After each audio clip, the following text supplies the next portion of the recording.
अस्सलाम वालेकुम। आज हम मौजूद हैं बनु मुख्तार फार्म्स में, जहाँ पे जिंजर के डिफरेंट वैरायटीज के ट्रायल लगाए जा रहे हैं। ये हमारी जिंजर का सीड, जिसको हम एक जो पीस होता है उसमें से 30 से 40 ग्राम काटते हैं, जहाँ पे आंख होती है या बड होता है, और उसको फिर ये कंपोस्ट के अंदर जो लगा दिया जाता है।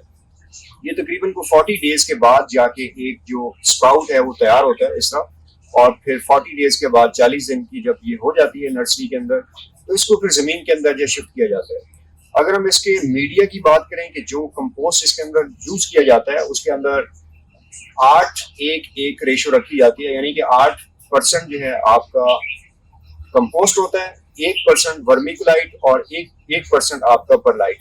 ये तीन चीजों का मिक्सचर बनाने के बाद ये बेड बनाया जाता है। बेड के अंदर जो है इस सीड को लगाया जाता है, और जब ये स्प्राउटिंग शुरू होती है तो उसके बाद इसको हमेशा मॉइस्ट रखा जाता है, वतर हालत के अंदर रखा जाता है। बहुत ज्यादा पानी भी नहीं दिया जाता और खुश्क भी नहीं होने दिया जाता। हवा में नमी का तनासब जिंजर के लिए, जो कि अदरक की क्रॉप है, इसको 75% से लेकर इससे ज्यादा होना चाहिए। जब 75% से नीचे आती है हवा में नमी, तो फिर ये क्रॉप की ग्रोथ जो है वो मुतासर होती है। इसके 1 एकड़ के अंदर नॉर्मली हमारा कोई 700 से 800 किलोग्राम जो है वो बीज इस्तेमाल होता है, और 7 से 8 टन ही इसकी पैदावार आती है। जो कि चाइना में अगर हम देखें तो चाइना के अंदर ये 20 टन तक जो है वो फी एकड़ पैदावार ली जा रही है। और ये पोटेंशियल क्रॉप है, क्योंकि पाकिस्तान के अंदर अभी तक कहीं पे भी जिंजर जो है वो काश्त नहीं किया जा सका। लास्ट 2-3 साल से इसके ऊपर ट्रायल शुरू हुए हैं, और बहुत थोड़े से एरिया के ऊपर जो है इसको सक्सेसफुली ग्रो किया जा चुका है। और इसकी ग्रोइंग के लिए फील्ड के अंदर क्या कंडीशंस होनी चाहिए, वो फील्ड के अंदर जाके अभी हम आपसे शेयर करेंगे, बताएंगे कि जमीन कैसी होनी चाहिए, और इसके ऊपर बहुत ज्यादा रोशनी से इसको कैसे बचाना है, गर्मी से इसको कैसे बचाना है, क्योंकि इसको ग्रोइंग के लिए जो टेम्परेचर रिक्वायर्ड है वो 20 से 30 डिग्री सेंटीग्रेड। जब 20 डिग्री सेंटीग्रेड से नीचे आता है तो भी इसकी पैदावार मुतासर होती है, और 30 डिग्री सेंटीग्रेड से ऊपर जाता है तो भी पैदावार मुतासर होती है। तो हमारे पंजाब की अगर हम बात करें तो हमारा टेम्परेचर सर्दियों के अंदर 5-6 डिग्री सेंटीग्रेड तक नीचे आ जाते हैं, और गर्मियों के अंदर 45 डिग्री 46 डिग्री सेंटीग्रेड तक चला जाता है। तो इस टेम्परेचर को मेंटेन करना ही सबसे मुश्किल काम होता है, और इसको कैसे मेंटेन किया जाता है ये आपके साथ हम अगली वीडियो के अंदर जो है वो शेयर करेंगे। अस्सलाम वालेकुम। इस वक्त हम मौजूद हैं बनु मुख्तार फार्म्स में, जहां पर हमने जिंजर के ऊपर एक ट्रायल लगा रहे हैं। ऑलमोस्ट 1 एकड़ हम यहां पे जिंजर इस साल काश्त कर रहे हैं 2022 में, और इस वक्त अप्रैल में हम इसकी जो है वो ट्रांसप्लांटिंग स्टार्ट कर रहे हैं। तो हम इसको जो है वो वॉक इन टनल्स के अंदर और उसके साथ साथ हम ग्रीन हाउसेस के अंदर इसकी काश्त कर रहे हैं। तो उसमें आज हमारे साथ इरफान नवाज साहब मौजूद हैं, तो उनसे हम इसके ग्रोइंग टेक्नोलॉजी के हवाले से कुछ चीज़ें जो है वो हम उनसे डिस्कस करते हैं। इरफान साहब, पहले तो आप बताइएगा कि जिंजर को लगाने के लिए हम लोग ज़मीन की तैयारी किस तरह करते हैं, उसके बेड्स कैसे बनाते हैं, और उसकी इरिगेशन जो है वो हम किस तरीके से करेंगे। जी, thank you very much Abdurrahman साहब।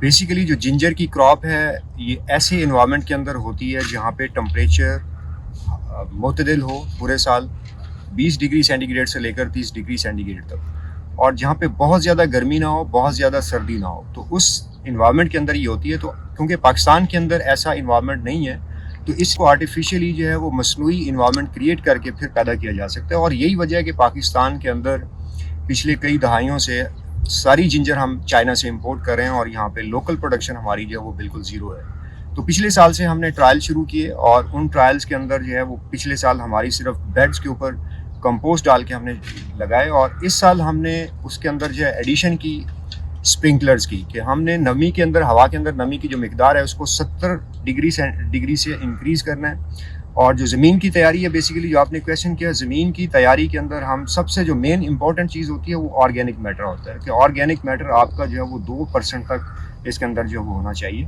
अगर ऑर्गेनिक मैटर नहीं है तो उसको इंक्रीज़ करने के लिए हम कंपोस्ट इसमें डालते हैं। जैसे यहाँ पे हमने एक थिक लेयर जो है कंपोस्ट की बिछाई है, और ये हमारी ज़मीन की तैयारी के अंदर सबसे पहले इसको डीप प्लो, जिसको चीज़ल प्लो हम कहते हैं, वो चलाएँ। वो चलाने के बाद अच्छी तरह ज़मीन को तैयार करें, फिर बेड्स निकालें, और बेड आपके 42 इंचेस के बेड जो है उसके ऊपर ड्रिप इरिगेशन सिस्टम के ऊपर कामयाब होते हैं। और 42 इंचेस के बेड के ऊपर हम 3 लाइनें लगाएंगे।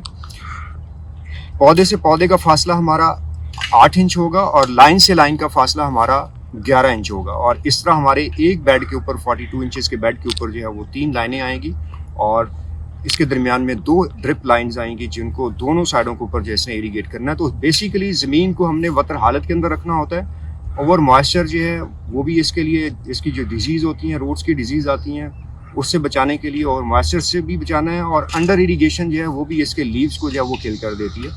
और तीसरे नंबर के ऊपर जो इम्पोर्टेंट चीज़ है वो आपका शेड है, क्योंकि सनशाइन जिस वक्त बहुत ज़्यादा तेज़ धूप होती है तो उस तेज़ धूप की वजह से इसके पत्ते जो है वो जल जाते हैं। इसलिए पाकिस्तान के अंदर इसको आम ओपन इन्वायरमेंट के अंदर ग्रो करना सबसे मुश्किल है। तो उसके लिए हमने ब्लैक शेड किया है। और ब्लैक शेड के साथ साथ नमी को इंक्रीज़ करने के लिए कि नमी हवा के अंदर हमारी अप्रैल, मई, जून, जुलाई ये 3-4 महीने ऐसे होते हैं जिसमें हवा के अंदर नमी जो है वो बिल्कुल कम हो जाती है और गर्मी बढ़ जाती है। तो उसको काउंटर करने के लिए हमने स्प्रिंकलर सिस्टम दिए हैं। और ये स्प्रिंकलर सिस्टम जो है स्पिनेट कहते हैं इनको, ये फॉगर्स की टाइप होती है जो बिल्कुल यूनिफॉर्म फाइन मिस्ट जो है वो बना के नीचे जो है धुआं क्रिएट करते हैं। और इसकी वजह से टेम्परेचर जो है वो भी 4 से 5 डिग्री सेंटीग्रेड कम हो जाता है और हवा के अंदर जो नमी होती है वो भी बढ़ जाती है। तो इसके ज़रिए से हम यहाँ पे सक्सेसफुल जो है वो जिंजर ग्रो कर सकते हैं। एक ये हो गया, दूसरे नंबर के ऊपर शेड हो गया और तीसरे नंबर के ऊपर हमारी जो थिक लेयर है ऑर्गेनिक मैटर की। ये 3 जो है वो की पॉइंट्स हैं, इम्पोर्टेंट रोल्स हैं इनके। इनको अगर हम कर लेते हैं तो फिर हमारी जो जिंजर जो सक्सेसफुल हो जाती है। ठीक है, बहुत शुक्रिया इरफान साहब ने काफ़ी हमें डिटेल में जिंजर की ग्रोइंग टेक्नोलॉजी के हवाले से, जो कि हम वॉक इन टनल के अंदर अंडर ब्लैक नेट जो कि 70% शेडिंग है जिसके अंदर, और स्पिनेट्स यानी कि स्प्रिंकलर्स को यूज़ करके ग्रो किया जा रहा है। इंशाल्लाह हम इसको साथ साथ आपके साथ अपडेट्स शेयर करते रहेंगे। अभी जो है वो हम इसकी ट्रांसप्लांटिंग जो है उसको आज से शुरू कर रहे हैं और जिंजर के प्लांट्स आप देख सकते हैं कि हम इनको अब ट्रांसप्लांट करना शुरू कर रहे हैं। उसके बाद फिर हम आपके साथ रेगुलर अपडेट्स इसकी क्रॉप के ऊपर शेयर करते रहेंगे। Thank you very much.